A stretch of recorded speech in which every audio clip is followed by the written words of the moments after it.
Hey everybody, it's me, Remy, the comic book poser. I'm here today to welcome you to Enter the Poserverse. It's Monday. It's actually Monday, and I'm actually releasing a Monday video that is me talking about comics that came out on last week's New Comic Book Day. And if you want to check out something you might have missed, you can pick them up on this week's New Comic Book Day. So to see how awful I am at counting to 5 this week, you'll have to check it out after this. Hey, little girl, did you want to know a secret? I got 5 on it. 5, 1, 2, 3, 4, 5. Two quick announcements. Number one, thank you to everybody who showed up to Shop Talk on Thursday night. The band was glad to be back together. We had a great time. And congratulations to everybody who won something from the 1,250 subscriber giveaway. The other thing that we talked about on Thursday, this Nottingham Volume 1 hardcover, which has a signed bookplate that is signed by Shane Connery-Volk and David Hazan, is the monthly member giveaway.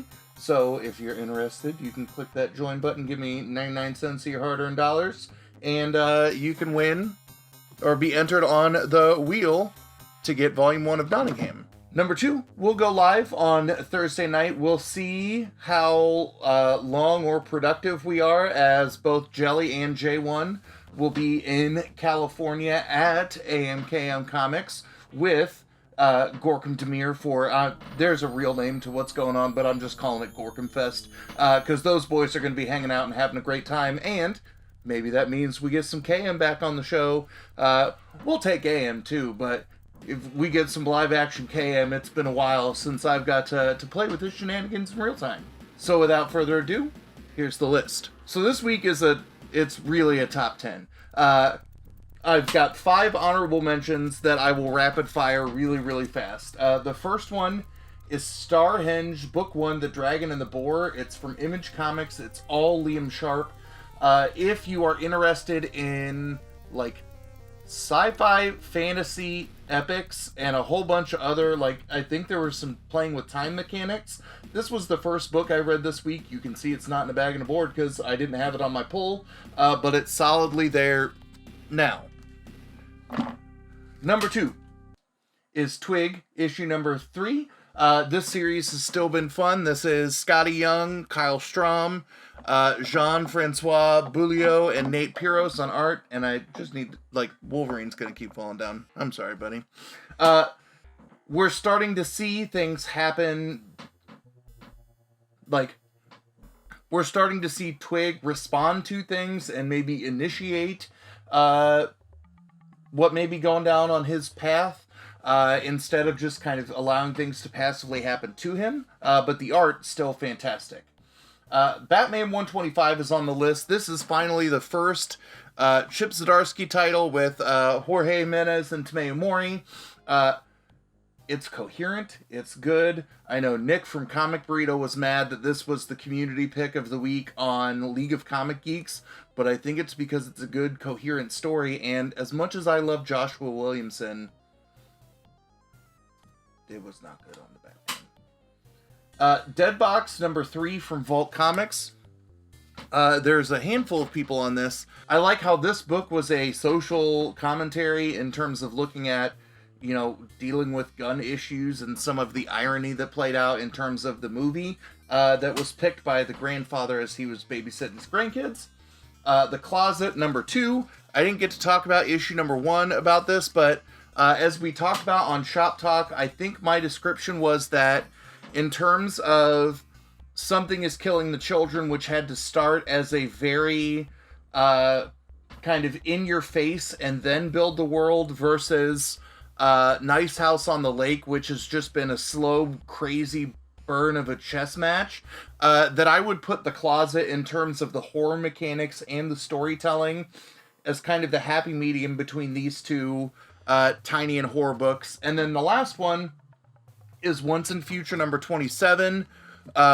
We get to see, you know, what happens after Excalibur showed up in issue number 26. We get to see the resolution of, like, the Christmas Eve truce. We get to see whether or not the new, is it Galahad, like, the forcing of somebody into a new role that they weren't intended to via birth.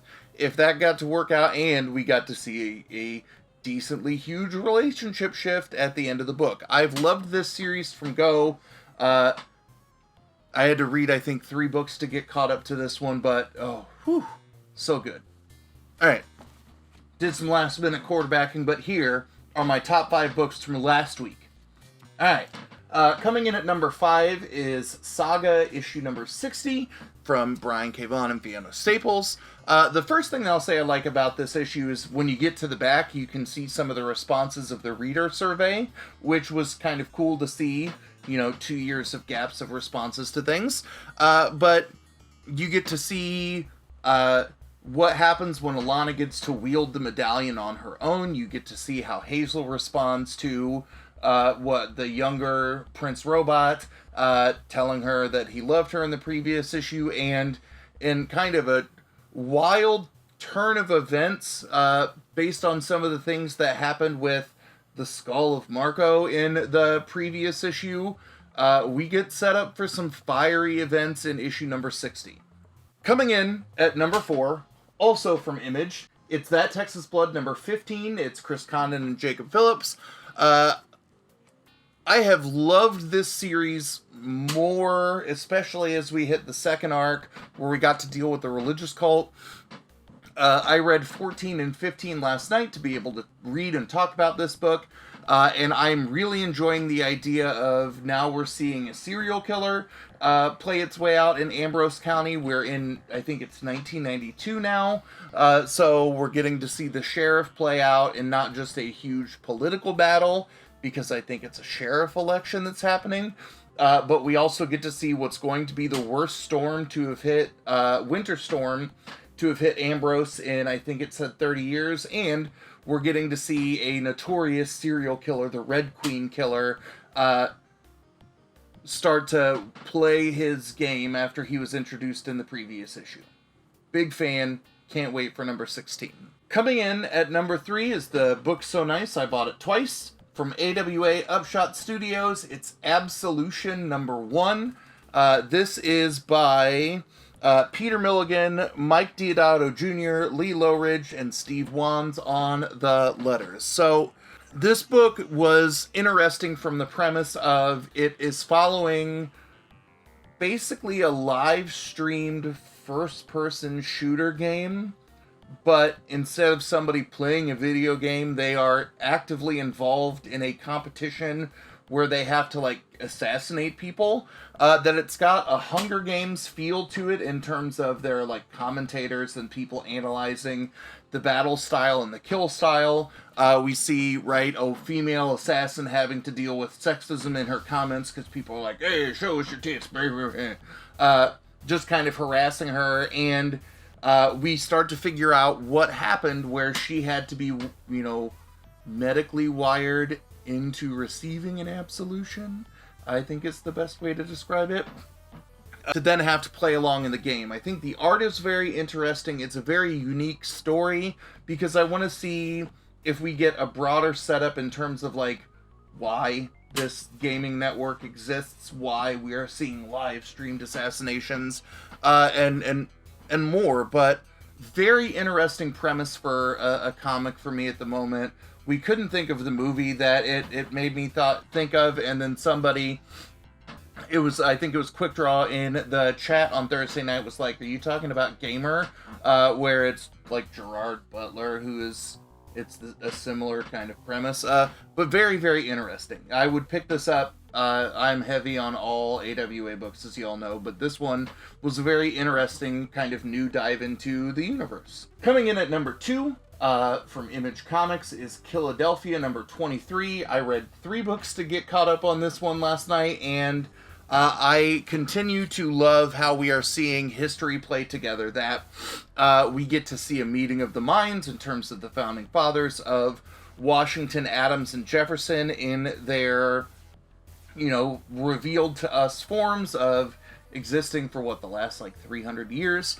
And we learn that they are getting ready for battle, but instead of, man versus vampire and all of that stuff, we get to see another interesting historical figure, or set of historical figures, play their way in, and it's General Toussaint, who was a figure in the Haitian Revolution.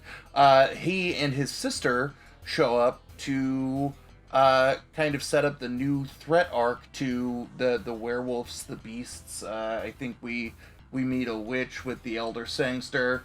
That, you know, this book has continued to be insane. I love the jokes at the beginning when they're like, why do we have to try and start taking over the world from Pennsylvania? Can't we go to, like, Delaware? That I enjoy that, but I continue to be in love with the way that Barnes plays with history. That, you know, I've been a big fan of this book from Jump, that it was one of the first books I talked about on the Chop Shop podcast for my LCS, and here we are 23 issues later, and I'm still as much as in love with this book as I was with the first one. So 9 books down, what is my pick of the week from last week's New Comic Book Day? What was it, like the 7th, 8th? Numbers are hard, math is bullshit. My pick of the week from Image Top Cow is Metal Society number 3. This is Zach Kaplan, Jeremy Balby, Marco Lesko, and Troy Patiri on the letters. So this is the book that was pitted together in the solicitation. I think it was like Blade Runner meets Fight Club. But as I read issues 2 and 3 this morning, I was very intrigued by the way the story gets told, right? In issue number 1, we get to see the beginning of the fight between the woman and the robot. And issue number 2 and 3 go back and do some world building for us in terms of learning about how the power dynamic has shifted to the robots being on top. And we normally think of it as like AI takes over everything and we have evil robot overlords. But we find that the robots have risen to power because the humans killed themselves off through resource conflicts. And the primary robot fighter is dealing with a loss of his job to humans who can pour concrete and lay foundations now. And we learn that fighting is the resolution of, like, a part of the robot honor code. We've learned that, you know, the woman who is the primary representative of the humans was brought in because she negotiated the labor contract, and it's all about trying to now, you know, have this human woman show how metal she is to balance out the notion of, you know, robot and, you know, human being equal. So it's interesting kind of watching things balance itself out in this new setup of the world. So my pick of the week, I really enjoyed everything from Zach Kaplan that I've checked out. So this series was a no-brainer for me from issue number 1, but 2 and 3 have me bought in to see what kind of universe could continue to be built from this, that I'm praying to get more than just a 5 or 6 issue arc from Kaplan, because I think he's a fantastic storyteller. So what do you think? Any books that you're like, nah, man, that was bad, or anything that you think that I missed out on? Because I think there were about 8 books from this week that I could not have read yet because it's like issue 5 of something and I've only read issue number 1.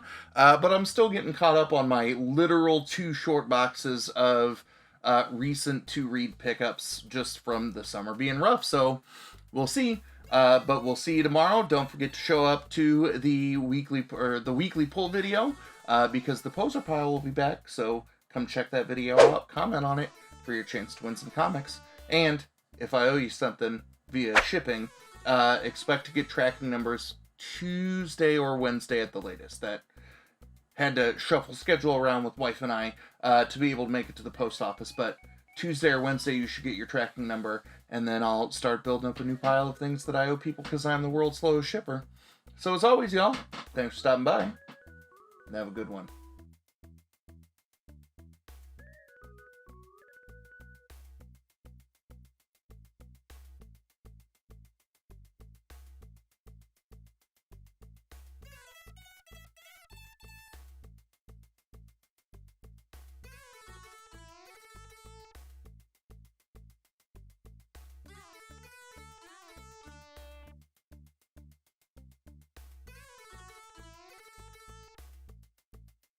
Hey, little girl, did you want to know a secret? I got 5 on it. 5 1, 2, 3, 4, 5.